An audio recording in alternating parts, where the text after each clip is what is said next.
Assalamualaikum warahmatullahi wabarakatuh. Kayaknya kurang semangat sambut salamnya ya. Saya kasih pantun.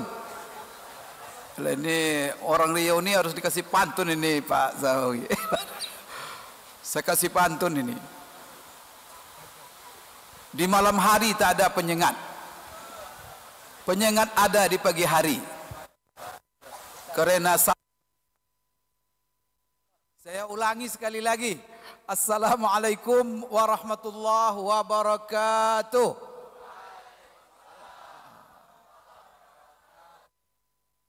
Kata ulama secara fikih memberi salam itu sunat, tapi menjawabnya wajib. Maka takut nanti ada yang berdosa di sini. Tak jawab salam. Alhamdulillah. Alhamdulillahi Rabbil Alamin. Wassalatu wassalamu ala ashrafil anbiya'i wal mursalin. Wa ala alihi wa sahbihi ajma'in amma ba'd. Qala Allah Ta'ala fi kitabihil karim. A'udhu billahi minasyaitanir rajim. Yarfa'illahu alladhina amanu minkum walladhina utul ilma darajat. Qala Ta'ala innama yakhshallaha min ibadihil ulama. Qala Ta'ala qul hal yastawi alladhina ya'lamuna walladhina la ya'lamun. Yang sama-sama kita muliakan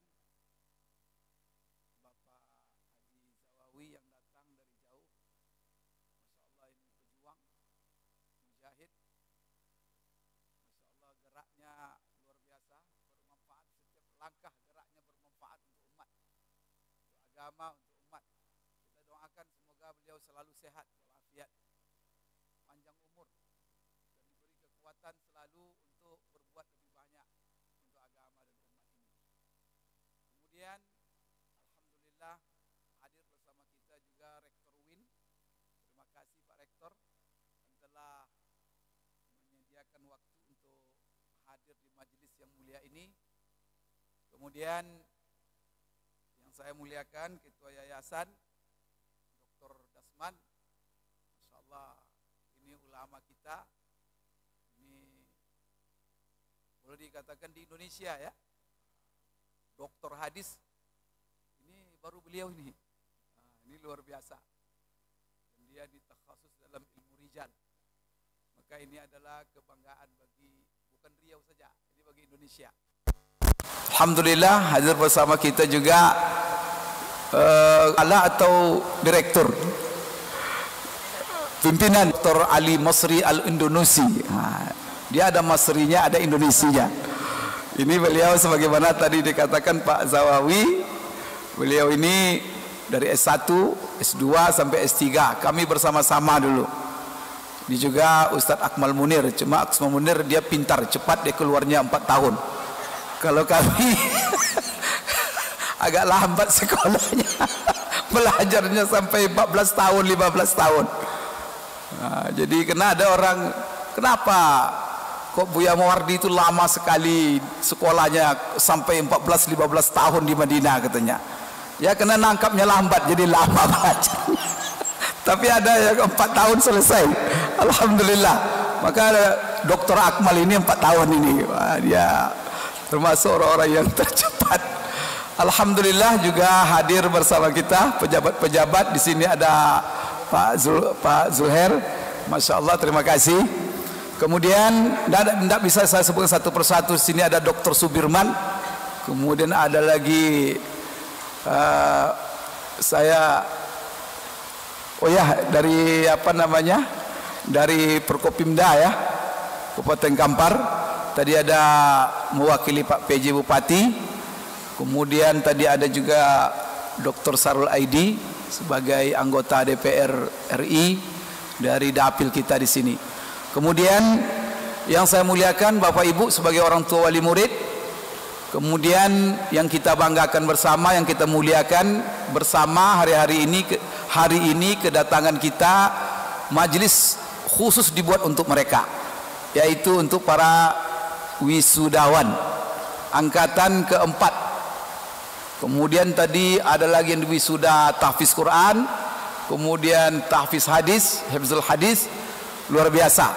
Maka majelis ini majelis yang sangat membahagiakan kita, dan semua kita alhamdulillah bersyukur kepada Allah atas prestasi-prestasi yang telah dicapai oleh anak-anak kita. Kemudian yang sebenarnya prestasi ini semuanya muncul daripada juhud, usaha yang tidak ada hentinya, kemudian juga kiprah yang masya Allah, yang ikhlas daripada mulai dari ketua yayasan, mudir ma'had di sini Ustadz Isnen ya, mudir ma'had, kemudian seluruh guru, masya Allah, mereka ini pejuang-pejuang semuanya sehingga lahir anak-anak.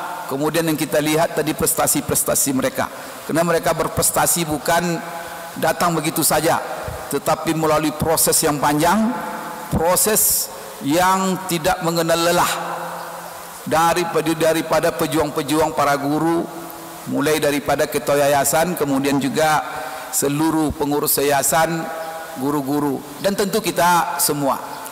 Pertama sekali, ini ma'had kita ini, pesantren kita ini namanya Pesantren Al-Utsaimin.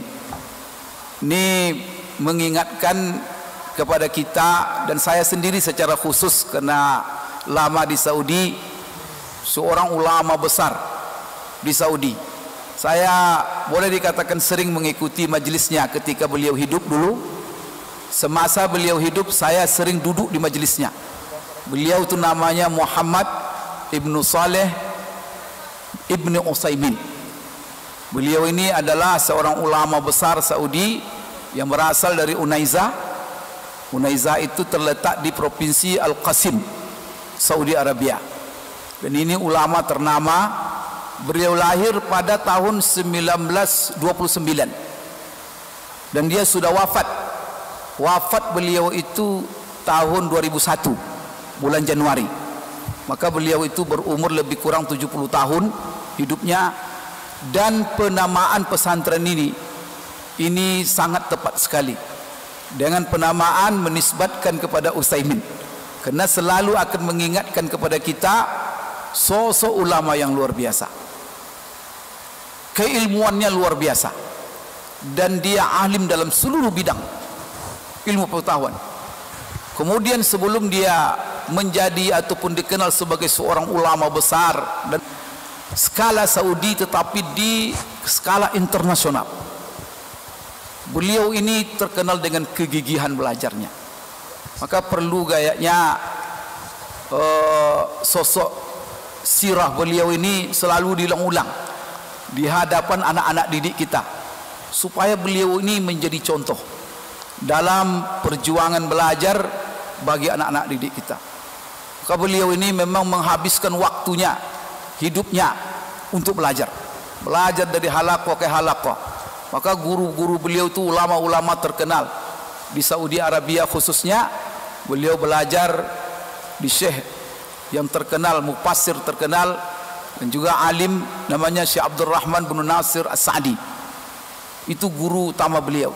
Kemudian juga guru beliau Syekh Abdul Aziz bin Baz. Kemudian apa yang saya kenal dari beliau? Pertama sekali keilmuan yang luar biasa. Jadi kalau dia hadir di Madinah, itu saya ikuti itu majelisnya tiap hari. Karena kadang dia beberapa hari dia di Madinah, maka di situ ada majelisnya. Karena nikmat sekali, enak sekali majelis beliau itu. Karena ilmunya itu nampak sekali. Analisa-analisa terhadap masalah, bagaimana dia mendalil setiap masalah di Quran, Sunnah, itu masya Allah di kepala beliau itu luar biasa. Jadi kalau lihat ulama duduklah di majelis beliau, masya Allah. Saya juga sering juga duduk di majelis Syekh bin Baz ketika dia hidup di Mina di musim-musim haji, karena dia duduk di Masjid bin Baz khusus. Kemudian apa yang dikenal dari beliau lagi? Yang dikenal dari beliau ini, di samping kegigihan menuntut ilmu, keilmuan beliau terkenal ulama yang zuhud, mutakasyif, hidup bersahaja sekali, sehingga beliau dibangunkan oleh raja rumah mewah, tidak mau dia pindah, tetap dia tinggal di rumah yang terbuat dari tanah. Masya Allah. Karena itu saya lihat juga mulai dari ketua yayasan dan seluruh guru-guru pada zuhud semua di sini. Karena itu ini orang-orang zuhud. Kalau diberi nama Utsaimin, yang mana kita diingatkan kepada ulama mutaqasyib ini, luar biasa. Kemudian subhanallah, di samping zuhud beliau, kemudian hidup beliau masya Allah untuk ilmu, antara belajar dan beliau majelis ilmunya, majelis taklimnya luar biasa. Dan beliau adalah ulama yang sangat kreatif menulis, maka karya beliau banyak sekali. Dia termasuk ulama Saudi yang paling banyak menulis, dan menulis dari berbagai bidang. Beliau menulis dalam usul fikih, beliau menulis fikih, beliau menulis tafsir, beliau menulis dalam akhlak, beliau menulis masya Allah karangan beliau. Sekali-sekali nanti kita mungkin perlu juga mungkin Syekh Zawawi dibuat umpamanya bukan hari ulang tahun, tapi mengingat sosok ulama Syekh Utsaimin, yang barangkali kita pilih momen umpamanya hari meninggalnya atau hari apanya, untuk mengingatkan kepada generasi supaya sosok ini menjadi contoh.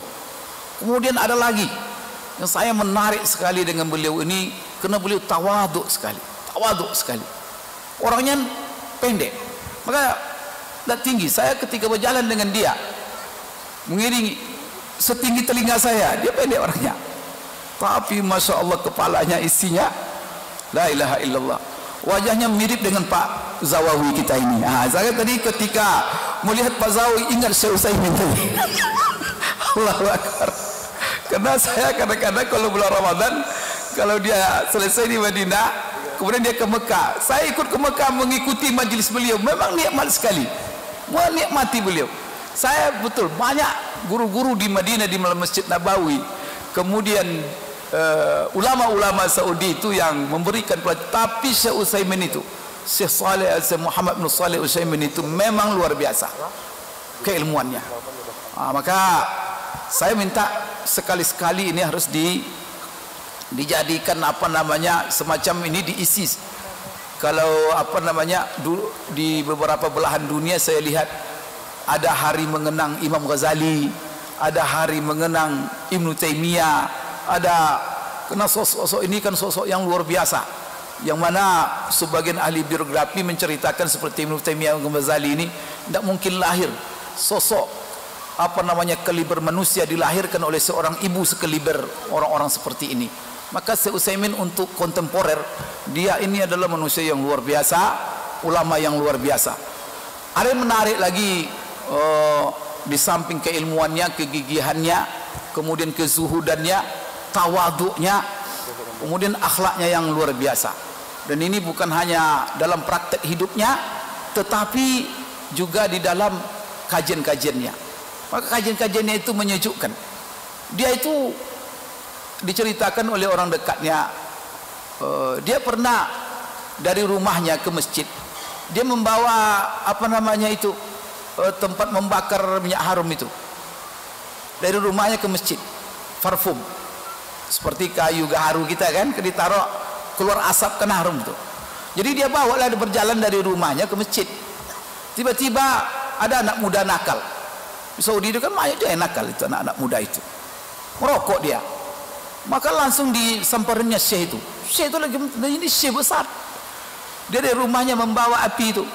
Syekh ta'al Syekh katanya, minta api merokok.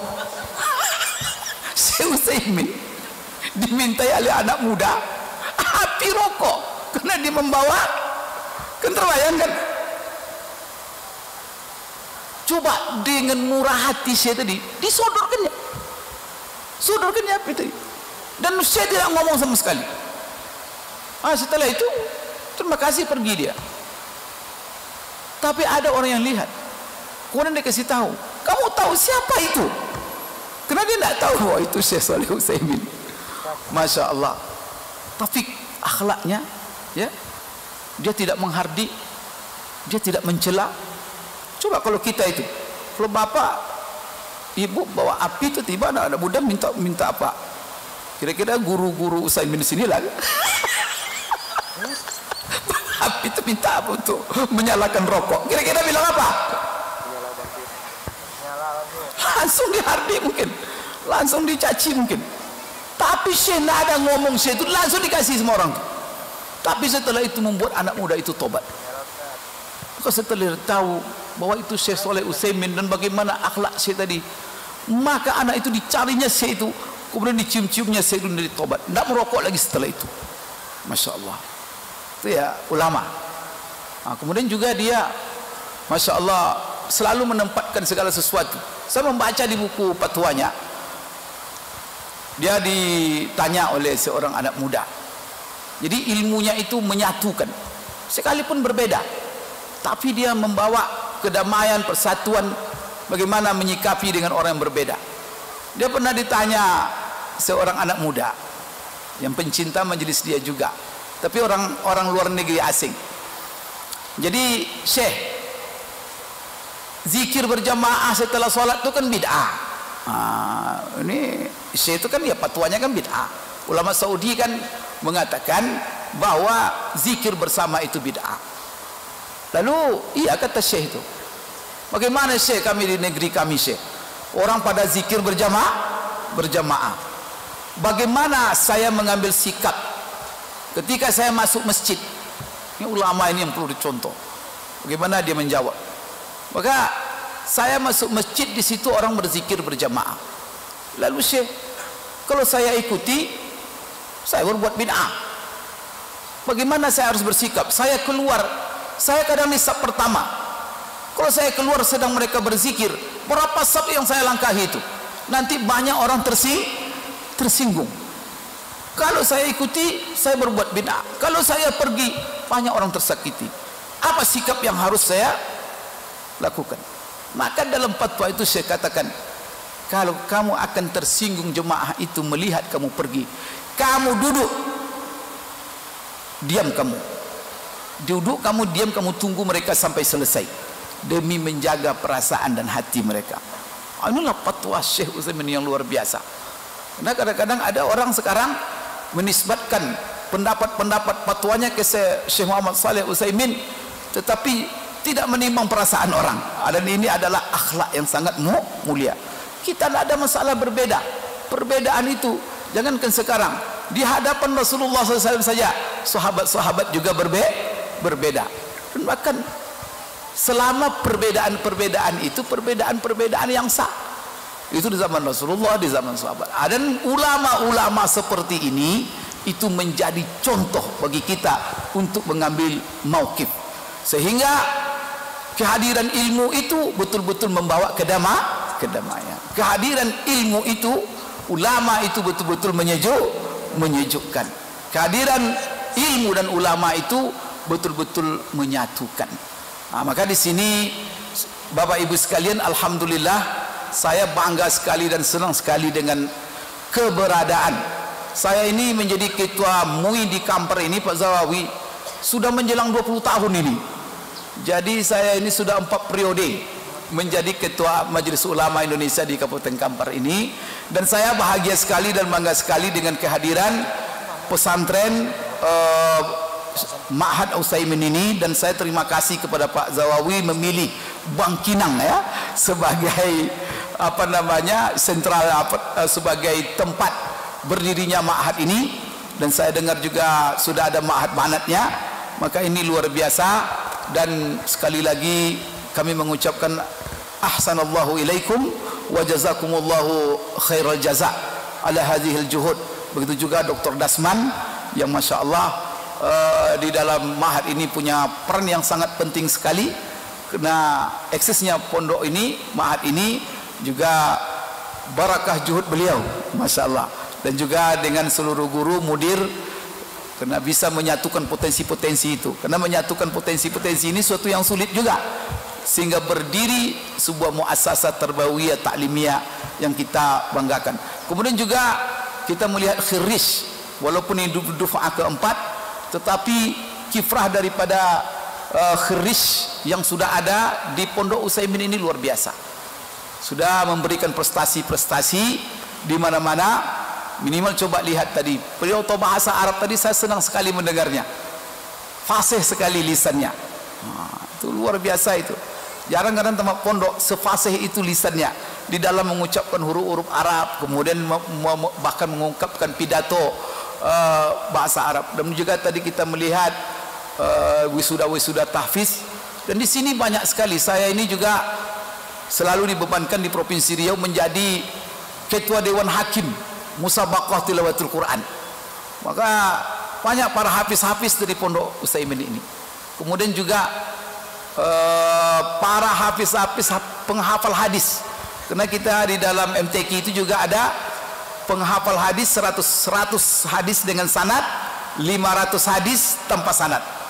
Dan banyak peserta-pesertanya dari Pondok Utsaimin. Ini adalah sumbangsi. Dan ini adalah mereka menjadi contoh. Maka terima kasih sekali lagi kepada seluruh pihak yang telah berkontribusi. Kemudian kepada Bapak Ibu sebagai orang tua, Bapak Ibu sudah tepat meletakkan anak-anak Bapak Ibu di sekolah pesantren Utsaimin ini, dan bersyukur kepada Allah, kemudian dorong selalu mereka. Tapi ada pesan saya satu, di zaman sekarang ini tantangan pendidikan sangat berat sekali. Kadang sudah habis upaya daripada guru, kemudian para pendidik di pondok pesantren, tetapi tidak ada kadang-kadang sinergi dengan orang-orang tua di rumah. Sekarang susah. Karena kata ahli hikmah, membangun itu lama, tetapi menghancurkan itu sebentar.